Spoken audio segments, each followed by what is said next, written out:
Hey guys, welcome back. Today we will be making Oreo ice cream shake by using just 3 ingredients. First, we need 14 Oreo cookies. Next, we need 600 ml of milk, more cookies to garnish on the top, and some vanilla ice cream.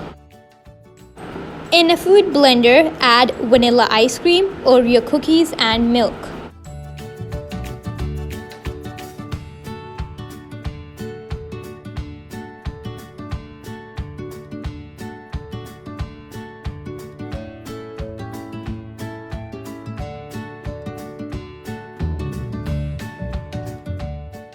Blend all of the ingredients together.